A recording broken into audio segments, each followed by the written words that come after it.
অদিতি সোনা, উঠো, সন্ধ্যা হচ্ছে। অদিতি ঘুমটা বোধ হয় তখনই ছুটল। ও পিটপিট করে চোখ খুলে তাকালো। ধ্রুবর ঘুমন্ত চোখ দুটোর দিকে চেয়ে নিজেও সামান্য ফিরতি হাসলো। অদিতি ঘুম ভেঙে শুধু এক দৃষ্টিতে চেয়ে রইল ধ্রুবর ওই মারাত্মক ঠোঁটে লিয়ে হাসার দিকে। ধ্রুব মুখ ঝুঁকিয়ে ওর ঠোঁটের কোণে আরো একবার চুমু খেলো। অদিতি লজ্জায় চোখ বুজে ফেললো। ধ্রুব মৃদু হেসে ডাকলো, উঠে যাও, আরো ঘুমাতে ইচ্ছে করছে। অদিতি চোখ খুলে দুদিকে মাথা নাড়লো, অর্থাৎ না, কিন্তু মুখে অদিতি কিছুই বলল না। শুধু আলগোছে ধ্রুবর হাত দুটো টেনে মেলে দিয়ে ওকে জড়িয়ে ধরে ধ্রুবর নগ্ন বুকে নাক ঘষলো। ধ্রুব ওর হাতের মাসালের মধ্যে আগলে নিল অদিতির নগ্ন পিঠ, সঙ্গে অপর হাতে কাঁথাটা ভালো করে মেলে দিল অদিতির পিঠের উপর। তারপর কেমন দুষ্ট ইঙ্গিতে বলল, আমাদের তো অদিতি বাসরাত না হয়ে বাসর দুপুর হয়ে গেল।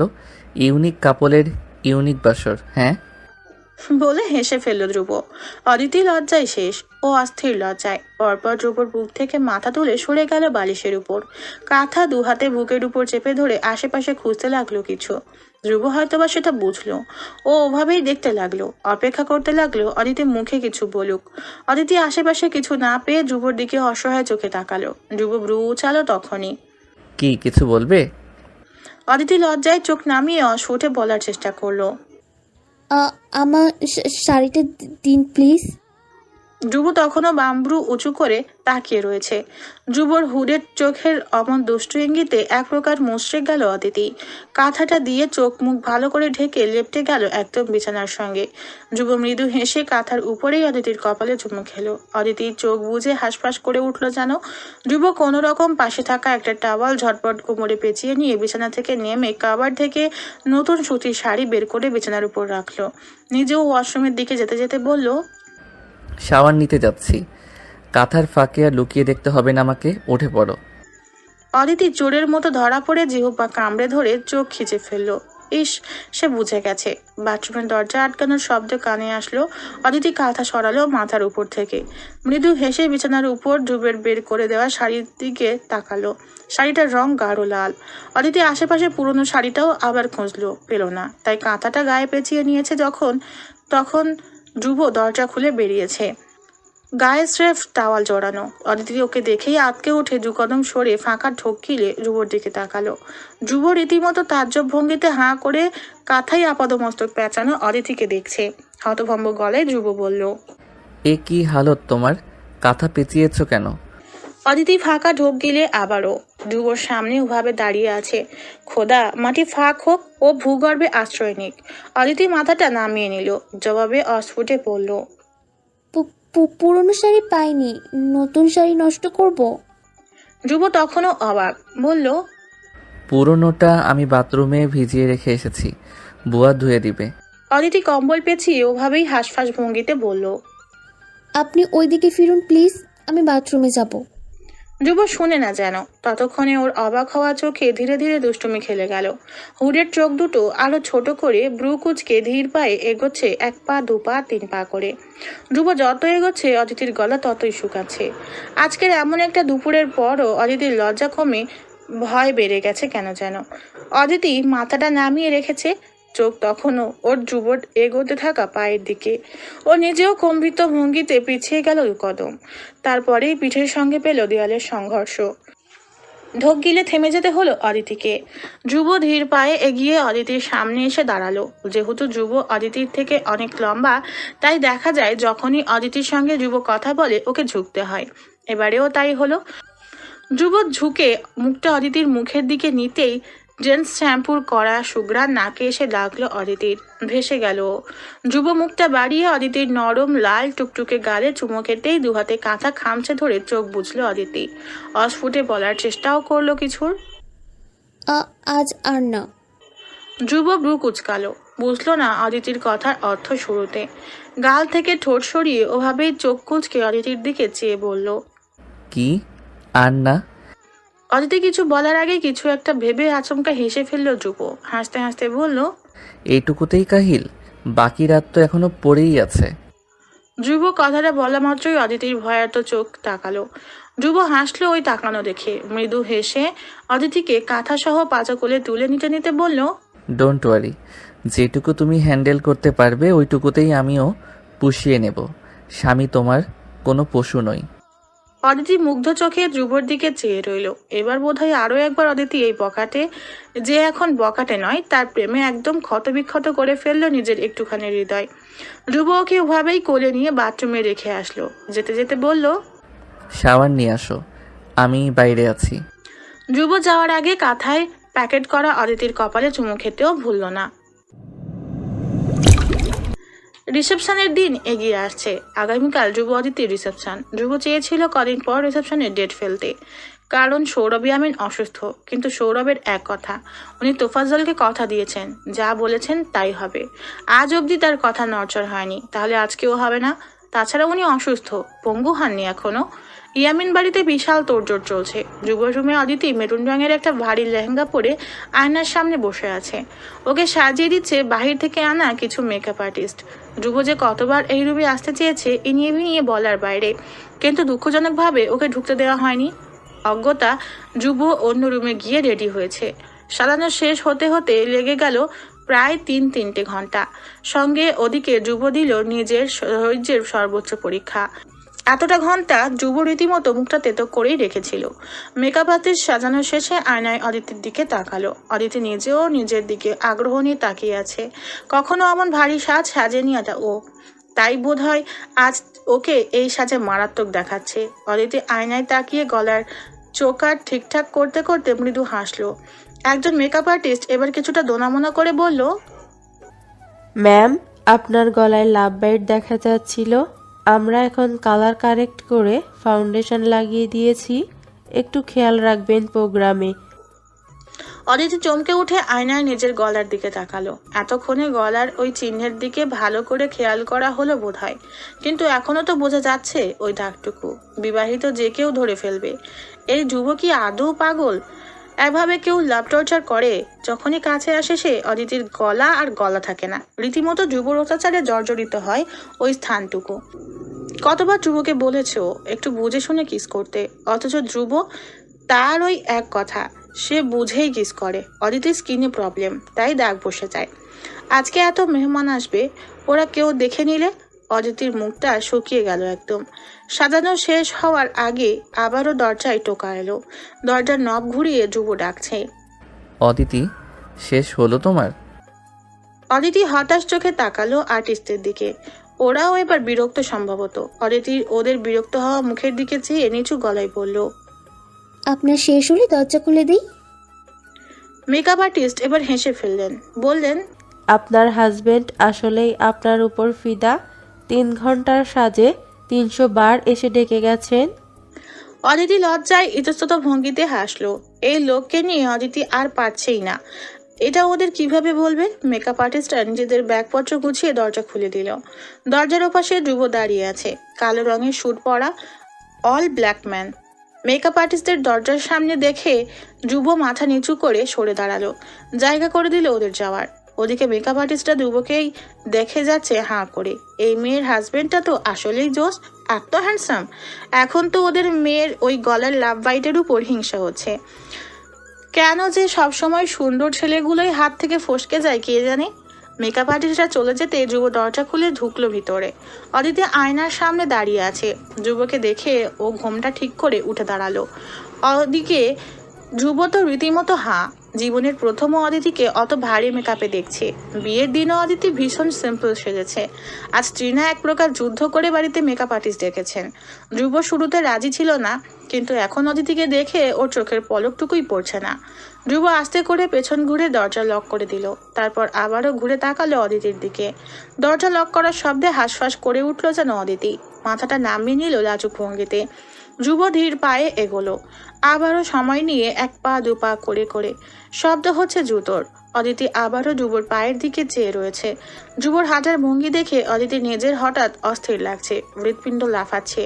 ধ্রুবর সামনে এসেই এক মুহূর্ত দেরি না করে সোজা অদিতির কোমর টেনে একদম নিজের সঙ্গে মিশিয়ে নিল তার সাজে সজ্জিত বধুয়াকে। অদিতি চমকে উঠে ধ্রুবর বুকে হাত রাখলো। ধ্রুবর বুকের উপর লেপ্টে যাওয়া মেহেদি রাঙা হাতটা ধ্রুব মাথা নিচু করে দেখলো তুষ্ট হয়ে, তারপর মাথাটা তুললো। অদিতি তার দিকে তাকিয়ে রয়েছে লাজুক চোখে। ধ্রুব মাথাটা ঝুঁকে বধূর কপালে চুমু খেলো বহু ধৈর্য নিয়ে, তারপর বধূর কানের লতিতে চুমু খেয়ে বলল, লুকিং লাইক এ অ্যাঞ্জেল, ধ্রুব স্যাঞ্জেল। কানের কাছে অমন শিরশিরানি অনুভূতিতে শিওর উঠে ধ্রুবর বুকের কোট খামচে ধরলো অদিতি। বলবে না করেও অস্ফুটে বলে ফেললো। আপনাকেও কালো সিটে ভালো দেখাচ্ছে। ধ্রুব অবাক, কিছুটা পিছিয়ে গিয়ে নিজের দিকে চেয়ে দেখে আবারও জিজ্ঞেস করলো, আসলেই ভালো লাগছে আমাকে। স্যুট পরা হয়নি কখনো আমার। ইহান বলল ভালো ড্রেস আপ করলে বউরা নাকি পটে, আই মিন ইমপ্রেস হয়, তাই ট্রাই করলাম। অদিতি হেসে ফেললো ধ্রুবর অমন বাচনভঙ্গি দেখে। ধ্রুবর কোট হাত বাড়িয়ে ঠিকঠাক করে দিয়ে বলল, মানুষ লাগছে এখন। ধ্রুব ভ্রু কুচকালো। হেই, মানুষ লাগছে মানে? আগে কি লাগতো? অদিতি হেসে টিটকারি করে বলল, বকাটে। What nonsense! আমি মোটেও বখাটে ছিলাম না কোনোদিন। এই জীবনে কাউকে র্যাক দেইনি, ইফটিজিংও করিনি। বখাটে মানে বুঝো? ধ্রুব ইয়ামের নিজের ইমেজ ঠিক রাখতে বউয়ের সামনে সাফাই গাইছে যেমন। অদিতি জবাব দিল, মারামারি তো করতেন, মিথ্যা বলবেন না, আমি দেখেছি। ধ্রুব হার মানে না, ও উত্তরে বলল, আমার কাজে পা দিলে মারবো না, আর এগুলোকে মারামারি বলেন? মেডিসিন দেওয়া বলে। অদিতি হেসে কুটি কুটি হয়ে গেল। আপনি আর আপনার লজিক। ধ্রুব চুপ করে অদিতির হাসির দিকে চেয়ে রইল। অদিতি হাসছে তখনও। ধ্রুবর কি হলো কে জানে, ভেতর ভেতর হঠাৎ একটা স্বামী স্বামী অনুভূতি উতলে উঠল যেন। নিজের বধূর নেশায় আবারও পড়ল বরাবরের মতোই। ঘরে পড়ে আলগোছে অদিতির গলার দিকে মুখ বাড়িয়ে আচমকা নেককিস করে বসলো। হাসি থামিয়ে চমকে ওঠে অদিতি। চোখ বড় বড় করে তাকাতেই অনুভব করে নিজের গলায় অপর মানুষের দাঁতের স্পর্শ, যাকে অদিতি কবুল বলেছে, দিয়েছে এই অধিকারটুকুও অবলীলায়। আবারও ওই অসহ্য সুখকর অনুভূতি খেলে গেল পুরো দেহ জুড়ে। যুব ঘনিষ্ঠতা আরো বাড়াতেই অদিতির মনে পড়ে গেল মেকআপ আর্টিস্টের কথা। চমকে উঠে চোখ খুলে দুহাতে ঠেলে দিল ধ্রুবকে। ধ্রুব, এখন না। বারবার ওভাবে ঠেলছিল অদিতি। ধ্রুব একসময় বিরক্ত হয়ে সরে গিয়ে বলল, কি ঠেলছো কেন? কিস করছি জাস্ট, খেয়ে ফেলছি তোমাকে। অদিতি লজ্জায় কোথায় চোখ দিবে কোথায় চোখ মেলাবে তখন ঠাউর করতে পারছে না। ও অস্ফুটে চোখ এলোমেলো ঘোরাতে ঘোরাতে বলল, ওরা মানা করেছে। কে বলেছে? আল্লাহ, আমার বউকে আমি কিস করব না? কি ফালতু লজিক এসব। ধ্রুব চূড়ান্ত বিরক্ত হয়ে প্রশ্ন করলো। ওর চোখ মুখে তাকানো যাচ্ছে না, নাকের পাটা লাল হয়ে পিটপিট করছে। অদিতি কি বলবে? ও হাতের ইশারায় তখন গলার একপাশে ফাউন্ডেশনের স্তূপ দেখিয়ে বলল, ওরা আপনার ল্যাব বাইটের ওপর ফাউন্ডেশন লাগিয়ে দিয়েছে, আর একবার এমন লাল হলে সবাই কি ভাববে দেখে। ধ্রুব চোখ ছোট ছোট করে অদিতির গলার ওই পাশের দিকে চেয়ে রইল, তারপর হতাশ গলায় মুখ অন্যদিকে সরিয়ে বিড়বিড় করলো, শান্তি মতো কিসটাও করতে পারবো না নাকি এখন? এত সফট স্কিন কেন? অদিতি লজ্জায় হাঁসফাঁস করে বলল, এটা স্কিনের দোষ না। ধ্রুব বিরক্ত হয়ে বলল, তো কিসের দোষ? আমি তো ক্যাজুয়ালি কিস করেছি। Did I rough to you? Aditi লম্বা শ্বাস ফেললো। এসব ব্যাপারে ধ্রুব যতবার ডিসকাস করে ওর সাথে, লজ্জায় এক প্রকার শ্বাস আটকে বসে থাকে অদিতি। অদিতি কিছু বলবে তার আগেই দরজায় টোকা এলো, ডাকছে ওপাশ থেকে ওদেরকে। ধ্রুব একবার দরজার দিকে চেয়ে আবারও অদিতির দিকে তাকালো। কিছু একটা মনে পড়ে গেল ওর, তাই আগে ভাগেই বলে ফেললো, লিসেন অদিতি, মেবি রিসিপশনের পর বউদের ওদের বাবার বাড়ি যাওয়া লাগে, কিন্তু আমি আগেই ক্লিয়ার করি, আমি কিন্তু তোমাকে পারমিশন দেইনি। So you are staying with me in my house. ধ্রুবর ঠান্ডা স্বরে ওটা বোধহয় অভিমান ছিল, কিছু হারানোর ভয় ছিল, হুট করে একা হয়ে যাওয়া যন্ত্রণাটুকুও হয়তো বা ছিল। অদিতি ব্রুকুচকে তাকিয়ে রইল ধ্রুবর ফোলা ফোলা মুখটার দিকে। অদিতির ভেতর ভেতর অসম্ভব হাসি আসছে ধ্রুবর ওই মুখটা দেখে।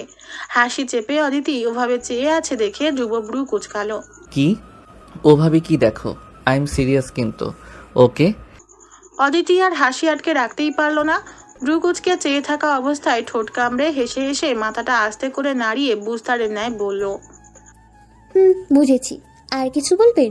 ওরা ডাকছে আমাদের। ধ্রুব পেছন ফিরে দরজার দিকে তাকালো, তারপর আবার অদিতির দিকে চেয়ে ওকে কিছুটা দূরে সরে ব্রুকুয়াজ বাঁকিয়ে আপাদমস্তক দেখলো একবার।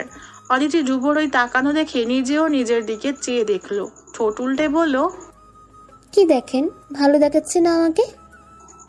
ধ্রুব জবাব দিল না শুরুতেই। ও কিছু একটা দেখেই ভ্রু কুঁচকে এগিয়ে গেল। খুলে রাখা ড্রেসিং টেবিলের ড্রয়ার থেকে একটা সেফটি পিন তুলে দুই ঠোঁটের ফাঁকে চেপে ধরে কোমরের যে দিকটা উপরের পার্ট সরে দেখা যাচ্ছিল সেটা দু হাতে ভালো করে চেপে ধরে ঠোঁটের ফাঁক থেকে সেফটি পিন হাতে নিয়ে কোমরের দিকটায় আটকে দিল ভালো করে। অদিতি হা হয়ে মাথা নিচু করে ওর কোমরের দিকে ঝুঁকে সেফটি পিন লাগাতে ব্যস্ত ধ্রুবকে দেখলো। ধ্রুব নিজের কাজ সেরে সরে দাঁড়ালো। খুলে ফেলা ড্রয়ার লাগাতে লাগাতে বলল, নিজের দিকে খেয়াল রাখবে না একটু? গেস্ট আসবে অনেক, ওদের সামনে একটু প্লিজ রইসই থেকো, ওকে? ধ্রুব কথা শেষ করতেই অদিতি মৃদু হেসে বাধ্য স্ত্রীর ন্যায় মাথা নাড়ালো। ধ্রুব অদিতির মাথা টেনে ওর কপালে ছোট্ট চুমু গেঁথে দরজা খুলে বেরিয়ে যেতেই দেখে সামনে ইফাস একদম ফিটফাট হয়ে ওর সামনে দাঁড়িয়ে আছে। ধ্রুব ওকে দেখে অবাক হলো। তুমি? ইরফাজও ধ্রুবকে দেখে ভীষণ খুশি হয়েছে। বেচারা দৌড়ে এগিয়ে এলো ধ্রুবর দিকে, সঙ্গে কণ্ঠে উচ্ছ্বাস, দুলা ভাই। ইরফাজ দৌড়ে সামনে আসতেই ধ্রুব দ্রুত হাতে হাঁটু গেড়ে বসে ইরফাজকে কোলে লুফে নিল সঙ্গে সঙ্গে। আরে শালা সাহেব, কখন এলে? ইরফাজ আচমকা কোলে ওঠা মাত্রই হইচই শুরু করে দিল। লজ্জায় মুখ একদম লাল হয়ে গেছে ওর। ইহান ভাই এনেছে। দুলা ভাই নামাও, নামাও না, আমি বড় হয়ে গেছি। ধ্রুব নামালো না, বরং হেসে ইরফাজের ঝাঁকড়া চুল এলোমেলো করে দিয়ে বলল, আরে আস্তে আস্তে বাচ্চা, তোমার জন্য সারপ্রাইজ আছে একটা। সারপ্রাইজের কথা শোনা মাত্রই ইরফাজ জগতের সমস্ত লজ্জার কথা ভুলে গেল। তাৎক্ষণিক খুশি হয়ে গেল ওর চোখ মুখ। আমার জন্য কি সারপ্রাইজ? ইরফাজ ধ্রুবর কথা শুনে অদিতি বাইরে বেরিয়ে এলো। ধ্রুবর কোলে ইরফাজ বড্ড হইচই করছে। ধ্রুব বড্ড আদুরে ভঙ্গিতে কথা বলছে ইরফাজের সঙ্গে। ইরফাজের মুখেও হাসি স্পষ্ট। অদিতি দরজায় হেলান দিয়ে তুষ্ট হয়ে দেখে গেল ওসব মুগ্ধকর দৃশ্য। ধ্রুব ইরফাজকে কোলে নিয়ে নিচে নামতে নামতে পেছন ফিরে অদিতিকে দেখে বলল, তুমিও রেডি হয়ে নেমে এসো, আমি গাড়িতে ওয়েট করব। অদিতি মাথা নাড়ালো চুপচাপ। ধ্রুব চলে যেতেই এক ঝাঁক মেয়ে এসে অদিতিকে বাকি যে সাজগোজ বাকি ছিল সেসব করে ওকে তৈরি করে নিচে নিয়ে গেল। খাদ্যমন্ত্রীর ছেলে রিসেপশনের আয়োজন। পুরো শহর বলতে গেলে নিমন্ত্রিত ছিল এই আয়োজনে। কমিউনিটি সেন্টারও আজ বিশাল বড়। চারপাশ থেকে মনে হচ্ছে কোনো রাজপ্রাসাদ। ইন্টেরিয়র ডেকোরেশন তো এটাই বলছে। অদিতি ধ্রুব গাড়ি থেকে নামলে কিছু ইয়াং মেয়ে ছেলে ওদের দুই পাশে জড়ো হয়ে ফুল ছেটাতে লাগলো। ওদের প্রত্যেকের হাতেই ফুলের পূর্ণ ঝুড়ি। অদিতি এসব দেখে অবাক হয়ে ধ্রুবর দিকে তাকালো। ধ্রুবও তাকালো তখন। ওর মধ্যে অবাক ভাবটুকু নেই। ও ধীর ভঙ্গিতে হাত বাড়িয়ে অদিতির ডান হাতটা চেপে ধরলো। সামনে তোফাজ্জল, ফাহিমা দুজনেই দাঁড়িয়ে আছেন। এই দুজন মানুষের সামনে অদিতির হাতটুকু এইভাবে ধরে রাখা, তাও এতটা অধিকার বোধ নিয়ে ধ্রুব অদিতি দুজনের কাছে সবসময়ই স্বপ্নের ন্যায় ছিল। অথচ আজ দেখো দুজনের স্বপ্নই ওদের সামনে সত্য হয়ে হাতছানি দিচ্ছে। ধ্রুব হাতে হাত রাখা অদিতির হঠাৎ অনুভব করে ধ্রুবর হাত কাঁপছে। অদিতির টলমল চোখে ধ্রুবর দিকে তাকালো। ধ্রুব সামনে তাকিয়ে আছে তোফাজ্জল হাতের দিকে, আর চোখে চেয়ে হাতের বাঁধন আরো শক্ত করে সে। আজ তোফাজ্জল মেয়ে জামাই নিয়ে তেমন মাথা ব্যথা নেই। তবুও ধ্রুবর চেপে রাখা অদিতির হাত তোফাজ্জল খুব ভালো করেই দেখলেন। হয়তোবা ধ্রুবও তাকে সেটা দেখাতেও চেয়েছিল। সজ্জিত স্টেজে বসানো হয়েছে সদ্য বরবধূকে। এও এসে ছবি তুলছে, মিষ্টি খাওয়াচ্ছে। জীবনেও মিষ্টি পছন্দ না করা ধ্রুব এবার বিরক্ত হলো। তাকালো ও ইহানের দিকে, সঙ্গে ঠান্ডা স্বরে প্রশ্ন করে বসলো, ওই, আর কতক্ষণ চলবে এসব সার্কাস? ইহান পাশে ডিজেকে মেসেজ দিয়ে গান সিলেক্ট করে দিচ্ছে। আজ ইহানের সিলেক্ট করা গানই বাজানো হচ্ছে। ও ধ্রুবর কথা শুনে মেসেজিং করতে করতে বলল, ও কখন শেষ হবে? সবে এলেই টাইম লাগবে ভাই। ধ্রুবর এই শুট কোট পরে ইচিং হচ্ছিল ভীষণ। ও মুখটা ভোতা করে কোনো রকম কষ্ট করে বসে অদিতির পাশে। এত মেহমান না থাকলে হয়তোবা ধ্রুব কখন বউ নিয়ে বেরিয়ে যেত এখান থেকে। অদিতিরও এত মানু দেখে বমি বমি পাচ্ছিল। তার উপর এত মিষ্টি খেয়েছে, এবার মনে হচ্ছে আর সইবে না পেটে। কিন্তু ও তো বউ মানুষ, ওর অভিযোগ করলে মানুষ কি বলবে।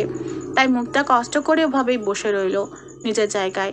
এবারে যাত্রায় আরও একজন এসে ছবি তুলে মিষ্টি খাওয়াতে যাবে, তার আগেই ধ্রুব ওনাকে থামিয়ে দিল। যথাসম্ভব নিজেকে মেজাজ ঠান্ডা রেখে বলল, আঙ্কেল, শুধু ছবি তুলেন, মিষ্টি অনেক খাওয়া হয়েছে। ওকে। অদিতি অবাক হয়ে তাকালো ধ্রুবর দিকে। ওই লোকও হেসে শুধু ছবি তুলে চলে গেল। সে যেতেই ধ্রুব অদিতির দিকে চেয়ে ভীষণ হতাশ গলায় বলল, কিছু ভালো না লাগলে বলা লাগে অদিতি।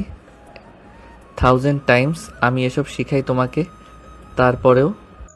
ধ্রুবর কণ্ঠে হতাশা চুইয়ে পড়ছে যেন। অদিতি কেন মুখ ফুটে নিজের সমস্যার কথা কখনো বলে না? এটা নিয়েই আপাতত তার বরের ভীষণ মাথা ব্যথা। অদিতিও ব্যথাটুকু নিরাময় করার জন্য ওর মাথা নিচু করে ধ্রুবর দিকে ঝুঁকে ফিসফিস করে বলল,